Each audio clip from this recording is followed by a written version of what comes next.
हरे कृष्णा। आप सभी का दिन शुभ और मंगलमय हो और भगवान श्री कृष्ण की कृपा आप पर सदा बनी रहे। आज वैशाख मास महात्म्य का अंतिम अध्याय 30 आप सुनने जा रहे हैं। वैशाख मास महात्म्य के सभी अध्यायों को इतना प्रेम से सुनने के लिए, अपने लाइक और कमेंट्स करने के लिए आप सभी भक्तजनों का हार्दिक आभार। उम्मीद करती हूँ आने वाली ज्येष्ठ मास महात्म्य की कथाएं भी आप हमारे चैनल पर इसी तरह सुनते रहेंगे। जिन भक्तों ने भी हमारे चैनल को सब्सक्राइब नहीं किया है अभी तक, तो आप चैनल को सब्सक्राइब कर लें और बेल आइकन जरूर प्रेस करें, जिससे कि हमारे चैनल पर आने वाली हर वीडियो की नोटिफिकेशन आपको समय से मिलती रहे। आज वैशाख पूर्णिमा है और वैशाख पूर्णिमा की कथा और श्री सत्यनारायण भगवान की कथा भी आज हमारे चैनल पर अपलोडेड है। आप एक बार इन कथाओं को भी जरूर सुनिएगा। आइए प्रारंभ करते हैं आज का अध्याय। जैमिनी जी कहते हैं, इसके बाद राजा इंद्रद्युम्न ने मन ही मन आश्चर्य से चकित होकर ब्रह्मा जी से पूछा, भगवान, यज्ञ के अंत में भगवान श्री विष्णु ने वैसे ही काष्ठ निर्मित स्वरूप धारण किए थे जो रथ पर विराजमान थे। आपने मंदिर के भीतर भी उन्हीं विग्रहों के रूप में भगवान की प्रतिष्ठा की है।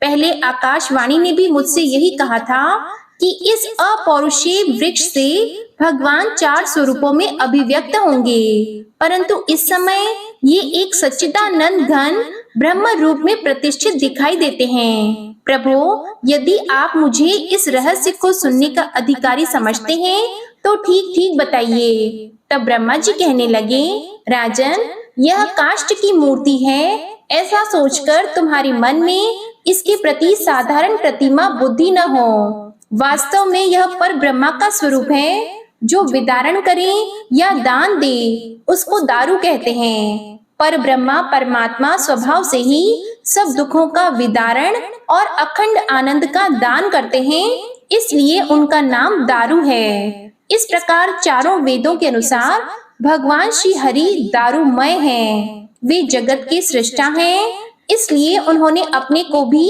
दारूमय स्वरूप में प्रकट कर लिया। शब्द ब्रह्मा और पर ब्रह्मा में कोई भेद नहीं है। प्रलय के समय दोनों एक ही हैं। केवल सृष्टि काल में व्यावहारिक भेद रहता है। शब्द और अर्थ दोनों एक दूसरे की अपेक्षा रखने वाले हैं। अर्थ के अभाव में शब्द नहीं और शब्द के अभाव में अर्थ बोध नहीं होता।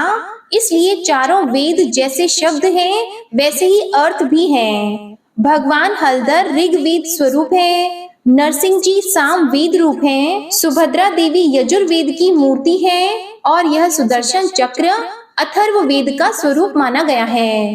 वेद 4 है, यह भेद दृष्टि है। अभेद दृष्टि से संपूर्ण वेद एक ही राशि है, इसलिए तुम्हारे मन में संदेह नहीं होना चाहिए।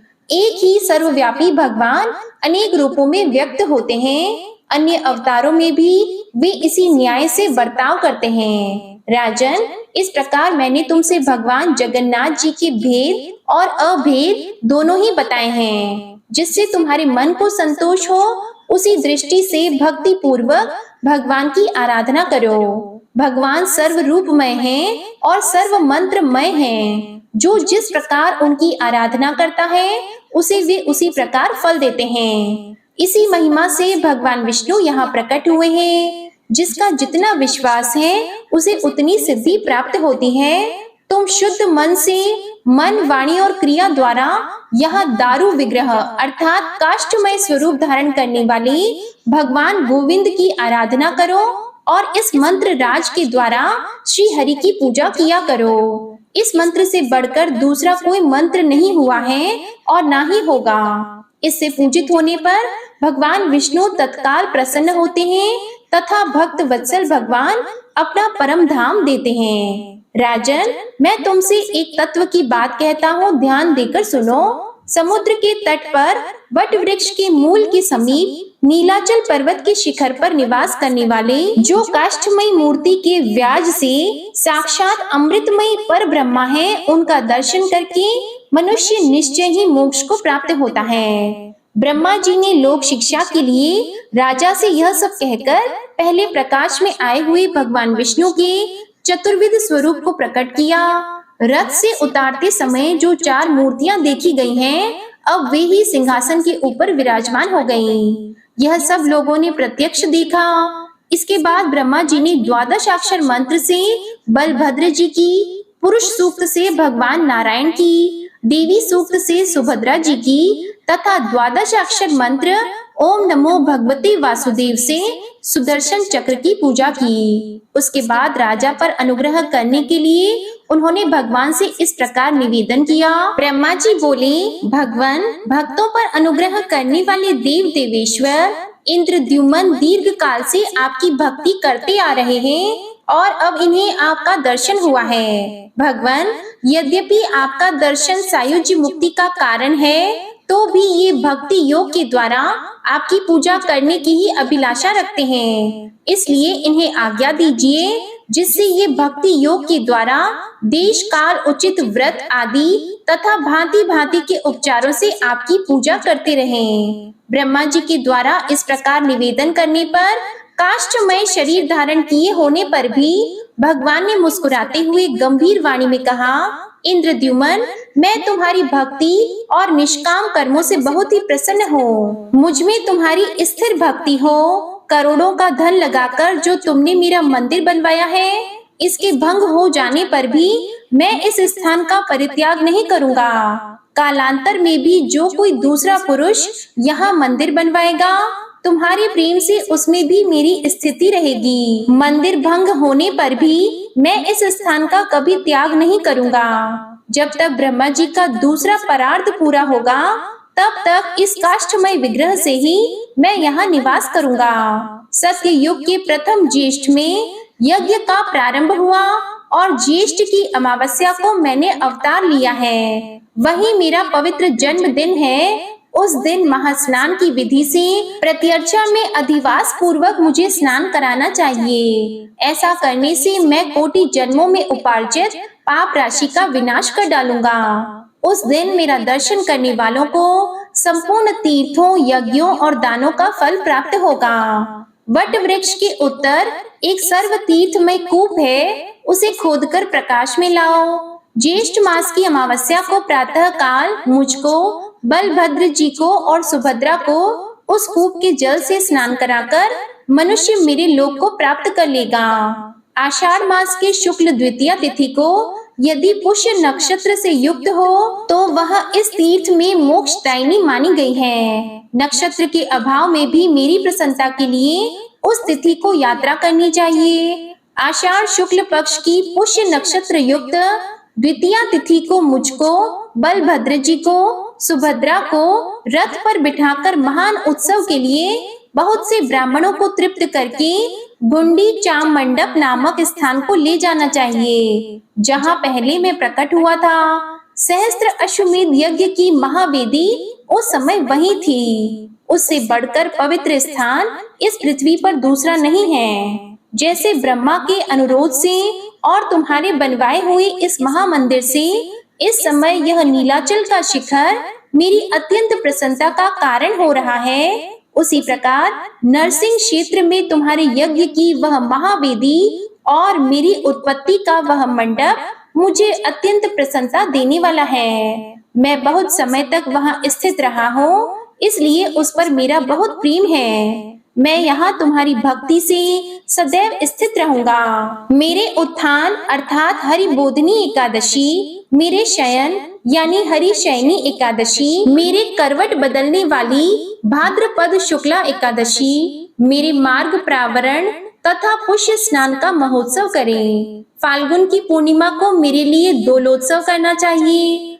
जो दोला में दक्षिणाभिमुख पूजित हुआ मेरा दर्शन करता है, वे ब्रह्म हत्या आदि सब पापों से मुक्त हो जाते हैं। मुनियों ने पूछा, महर्षि, इंद्रद्युम्न ने भगवान लक्ष्मीपति के जन्म स्थान का उत्सव किस विधि से किया?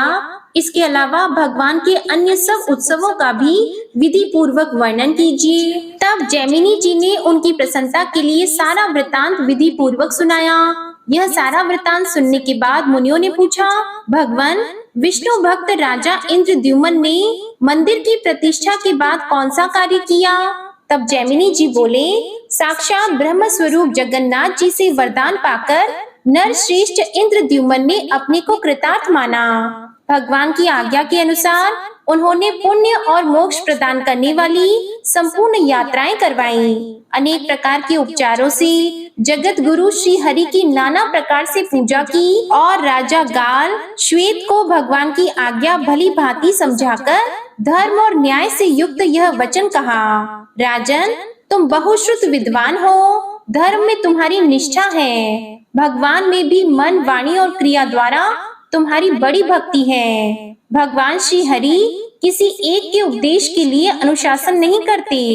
ये समस्त चराचर के गुरु हैं और संपूर्ण विश्व इनका शिष्य है। मुझ पर अनुग्रह करने के लक्ष्य से अवतीर्ण हुए भगवान जगन्नाथ यहाँ दीन दुखियों के उद्धार के लिए सदैव निवास करेंगे। तुम भक्ति और श्रद्धा के साथ इनकी आज्ञा के पालन में लगे रहो। ये साधारण काष्ठ की प्रतिमा है, ऐसी व्यवहारिक बुद्धि से इन्हें न देखो, ये साक्षात जगदीश्वर हैं। इनके मंदिर प्रवेश काल में तीनों लोकों के निवासी इस पृथ्वी पर आ गए थे, यह तो तुमने प्रत्यक्ष देखा है। ब्रह्मा आदि सब देवता एक ही साथ यहाँ पधारे थे।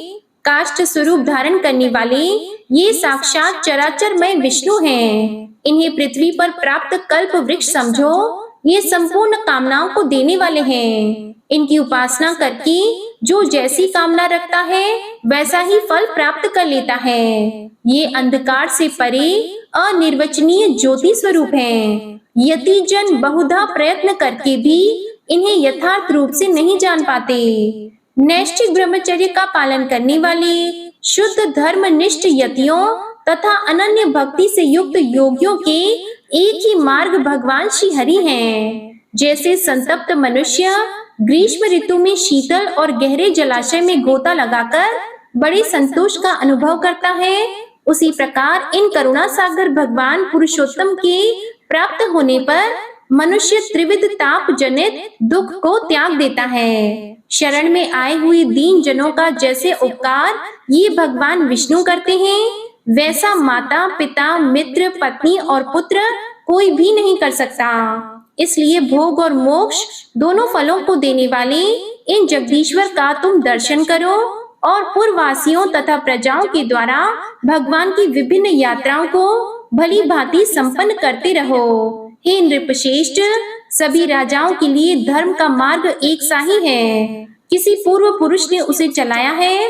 और पीछे होने वाले लोग उसका पालन करते हैं। राजन, श्रेष्ठ उपचारों और समृद्धियों द्वारा तीनों समय भगवान नरसिंह का भजन पूजन करो, इससे तुम्हें परम शांति प्राप्त होगी। अपनी कृति की अपेक्षा दूसरे की कृति का संरक्षण करना श्रेष्ठ बताया गया है। जो दूसरे के दिए हुए दान की रक्षा करता है उसके लिए वह अपने दिए हुए दान से उत्तम है। यह सुनकर नृपश्रेष्ठ श्वेत ने राजा इंद्रद्युम्न के आदेश को गुण युक्त माला की भांति शिरोधार्य किया। राजर्षि इंद्रद्युम्न भी भगवान पुरुषोत्तम को प्रसन्न करके नारद जी के साथ ब्रह्मलोक चले गए। ब्राह्मणों, यह मैंने तुमसे पुरुषोत्तम क्षेत्र के उत्तम महात्म्य का वर्णन किया।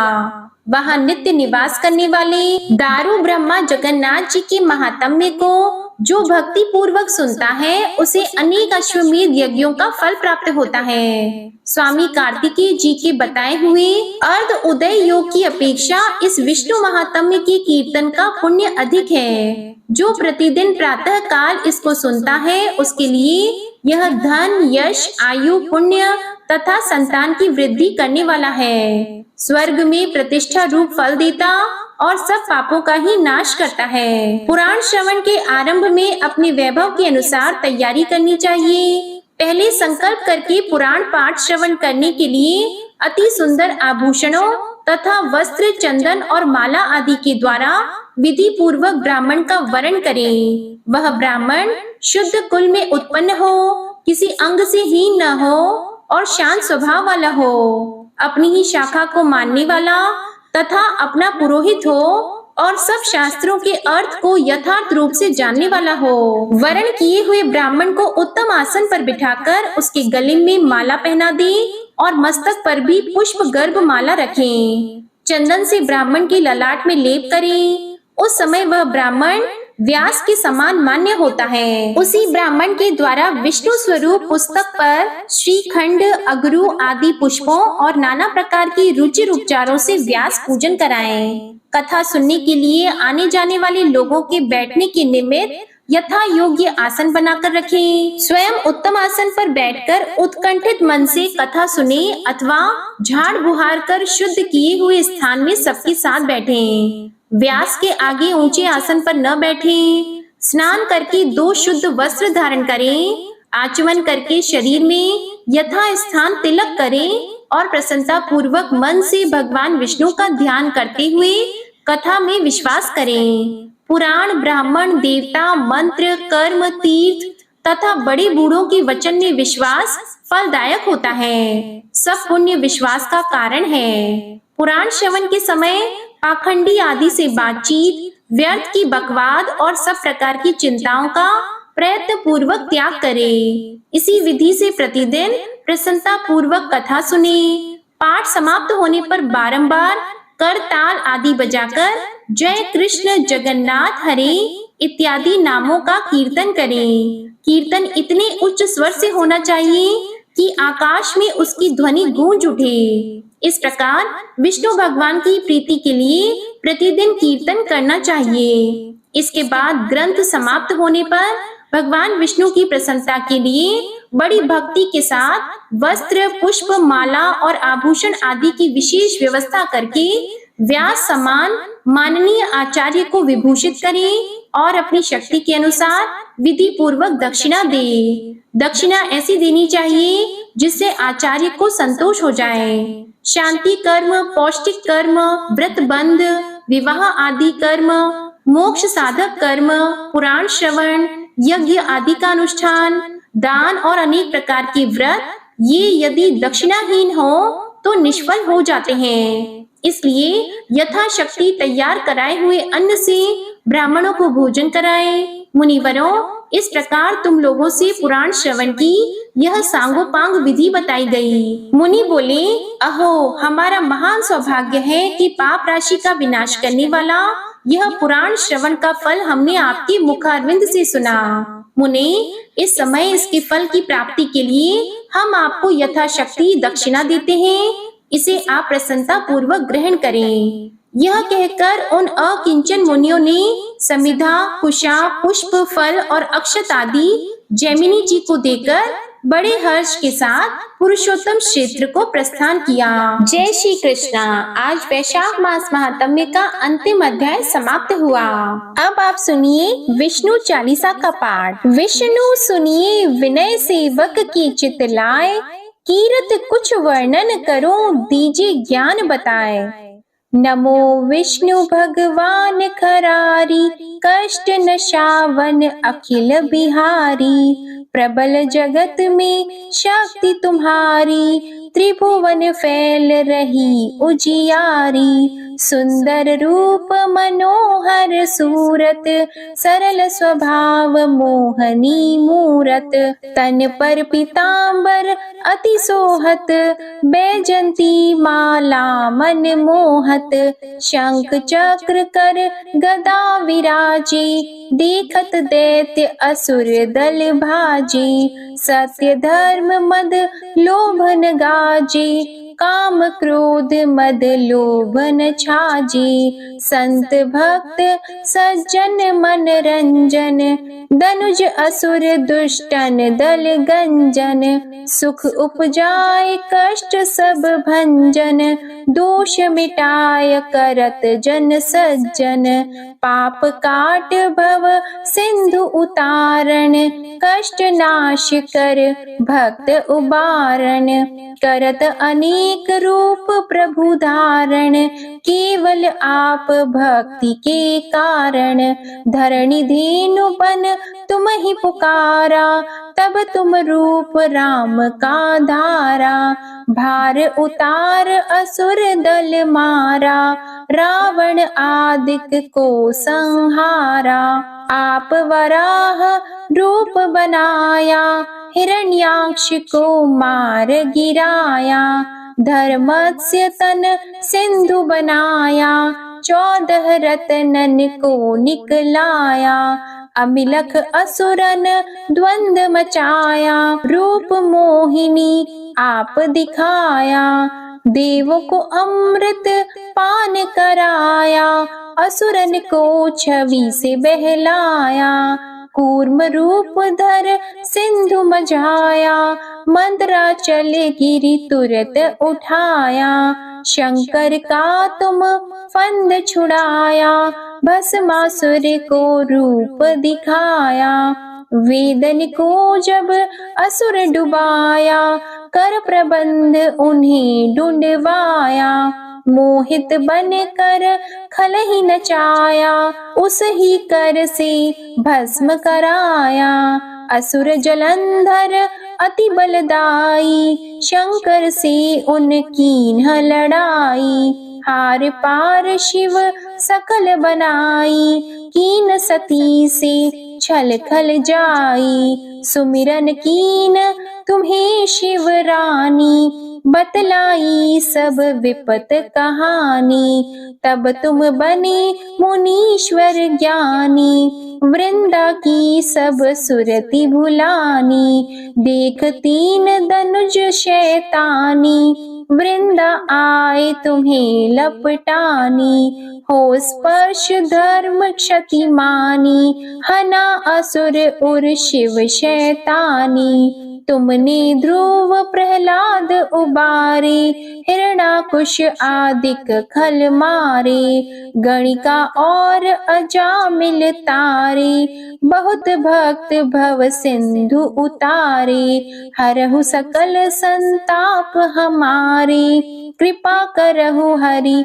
सिरजनहारे, देखहु मैं निज दर्श तुम्हारे, दीप बंधु भक्तन हितकारे, चाहता आपका सेवक दर्शन, करहु दया अपनी मधुसूदन, जानो नहीं योग्य जब पूजन, होय यज्ञ स्तुति अनुमोदन, शील दया संतोष सुलक्षण, विदित नहीं व्रत बोध विलक्षण, करहु आपका किस विधि पूजन, कुमति विलोक होत दुख भीषण, करहु प्रणाम कौन विधि सुमिरन, कौन भांति मैं करहु समर्पण, सुर मुनि करत सदा सेवकाई, हर्षित रहत परम गति पाई, दीन दुखिन पर सदा सहाई,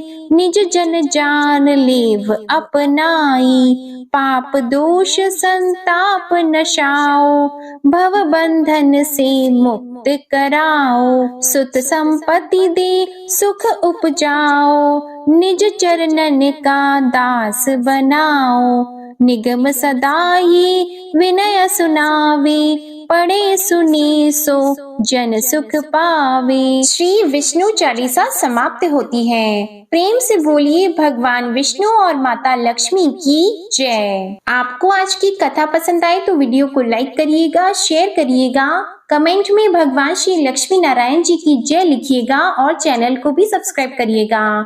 इसी के साथ आज आप हमारे चैनल पर गुरुवार की व्रत कथा, पूर्णिमा की व्रत कथा और श्री सत्यनारायण भगवान की व्रत कथा भी जरूर सुनिएगा। प्रेम से बोलिए श्री हरि विष्णु जी की जय।